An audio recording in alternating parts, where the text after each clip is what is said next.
Now you know what you need to do is you need to save that footage for when he's able to get his foot in the water when he gets baptized, and you can add that in at the end. But like for me, I was raised in Garden Grove. I grew up like Catholic, and I remember getting whacked with the ruler from Sister Mary. Believe it or not, I got in trouble a lot. When I got out on my own, I just didn't go to church really. And then I met Karen, and we would go to her church, and I never felt like comfortable there. Like I was working graveyard on Saturdays, but I had Sundays off. But I would just say, oh, I just got home, I'm not going to church. I had two major surgeries in my life, my Achilles and my ACL. And my ACL surgery was the worst.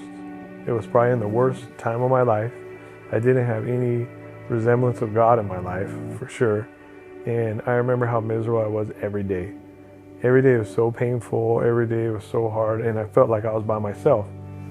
So I know before I had Achilles surgery, like I know I freaked out, because like I went back to that place.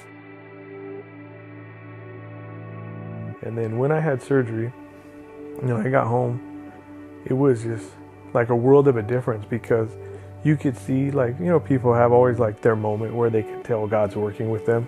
But like for me, I would take pain meds and they would wear off about 45 minutes to an hour before I could take another one.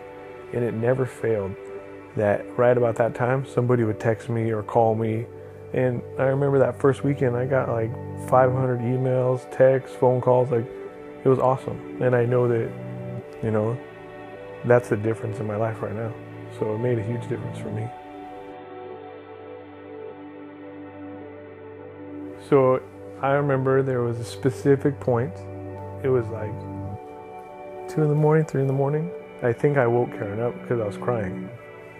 And I remember she's like, what's wrong? Like, are you okay? Like, do you need pain meds? What do you need?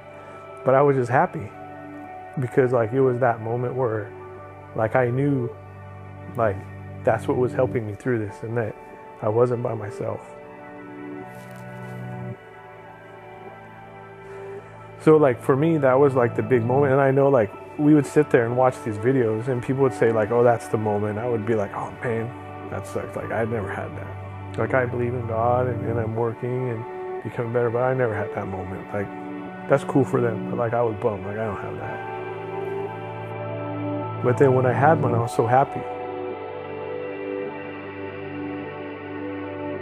When I can, I know my goal is to get baptized.